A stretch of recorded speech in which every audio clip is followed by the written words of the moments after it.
What did Barack Hussein Obama know, and when did he know it? Tonight, we will unravel the biggest abuse of power scandal in American history, and it is more clear than ever before. Barack knew a lot.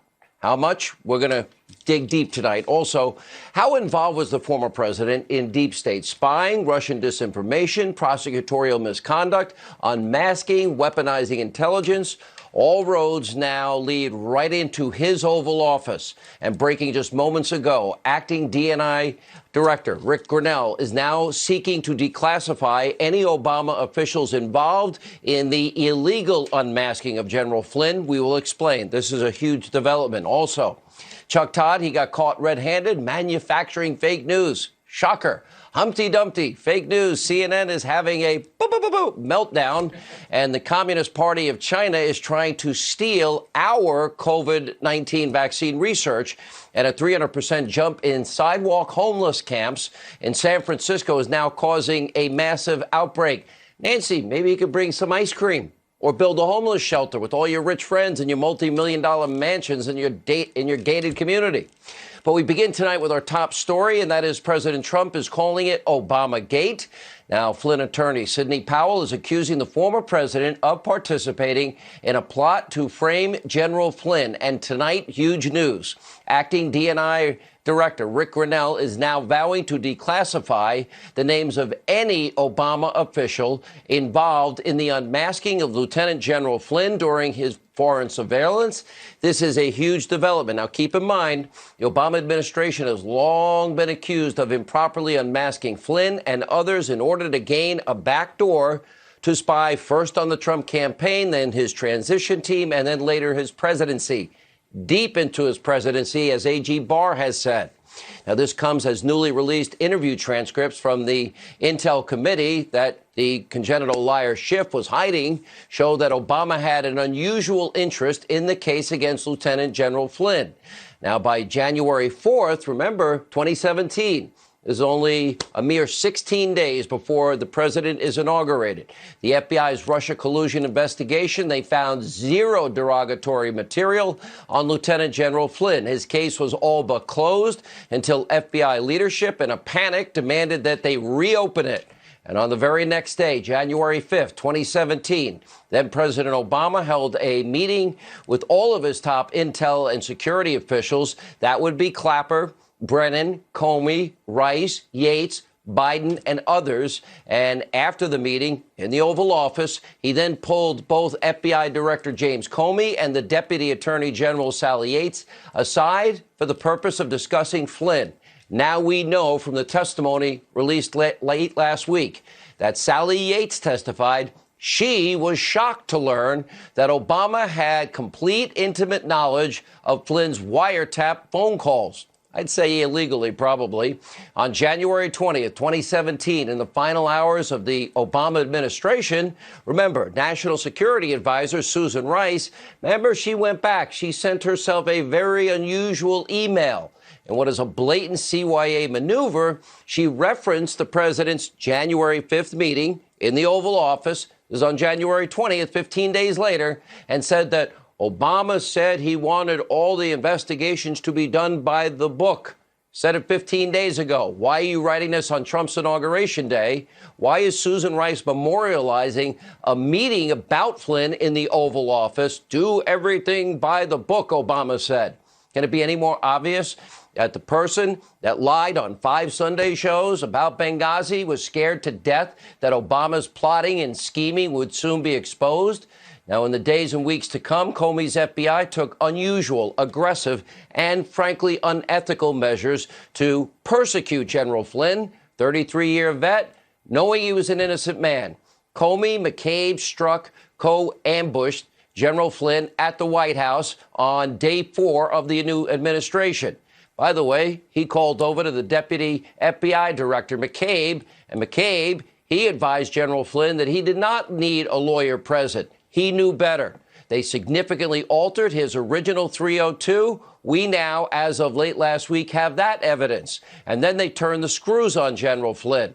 They threatened him with years behind bars. They threatened to lock up his son. Legal bills had already forced this guy at one point to go bankrupt. He lost his family home, all over a simple process crime that they concluded never took place. And yet, by the way, former President Obama is still out for blood. Now, the interesting thing is both Susan Rice and Samantha Power said, oh, yeah, they were speaking with their counterparts before they entered the Obama White House, the very thing they were complaining General Flynn did. Now, an audio obtained by Yahoo News, well, a very sanctimonious, self-righteous, angry Barack Obama is downright apoplectic that Flynn won't likely be spending years behind bars as a convicted felon. We'll explain his hypocrisy and double standard in a second, but first, listen to this. The fact that there is no precedent that anybody can find for someone who's been charged with perjury. Just getting off scot-free. That's the kind of stuff where you begin to get worried that basic, not just institutional norms, but our basic understanding of rule of law is at risk. Someone charged with perjury gets off scot-free and wrongs and and break the rules. Okay, despite what you just heard, Barack, perhaps you forgot. There's an actual precedent from you. One of your favorite military advisors, retired General James Cartwright. Well, he's convicted of lying to the FBI, but guess what? In 2017, Barack Obama, the hypocrite, he issued a full pardon for his favorite general. Oh, the rule of law is in jeopardy. In other words, General Cartwright got off scot-free, and he set the precedent. Obama did. Of course, the Flynn case was never about a simple process crime. Instead, it was part of what was a larger plot to destroy the incoming president.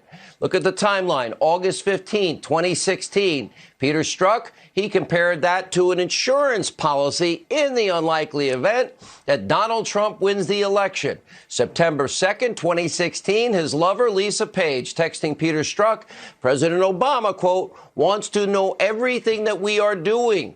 So that clearly states Obama not only approved of the persecution, but he now seems to be orchestrating it. And now they're trying to cover their tracks. So, again, the question tonight, Barack, what did you know and when did you know it? Joe, what did you know and when did you know it? Because at the time, everything the deep state was doing was corrupt to the core. Multiple Trump campaign associates and officials were being wiretapped, spied on, confidential human sources. They lied to obtain FISA warrants. They took away Carter Page's, civil liberties, constitutional rights. He was the subject of 4 fraudulent FISA applications, 1 year of his life, that relied on what? Hillary's dirty Russian disinformation dossier, which apparently we now know from Podesta's testimony that they knew was from Russia. Now, Comey's FBI knew the material was unverifiable garbage, and it was bought and paid for by the Clinton campaign. They were warned repeatedly before the first FISA application. Don't trust Steele. Hillary paid for it, and it's unverified. And according to newly released transcripts from Podesta, even Hillary Clinton knew full well her campaign was paying someone to dig up Russian dirt on Donald Trump. But let not your hearts be troubled. Answers now seem to be forthcoming, thanks to the Attorney General, thanks to Prosecutor Durham, Attorney General Barr. Investigations now are moving forward full throttle. And by the way, being coordinated with several other U.S. attorneys on this case. And unlike previous Inspector General investigations, this, according to the Attorney General Barr, is not about a new report. No, this is a criminal investigation, and prosecutions hopefully will be in the works because unlike the Inspector General, they can convene a grand jury, they can indict people, and they can prosecute them.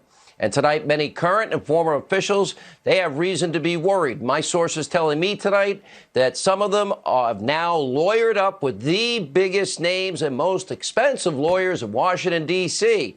Perhaps they know what's coming.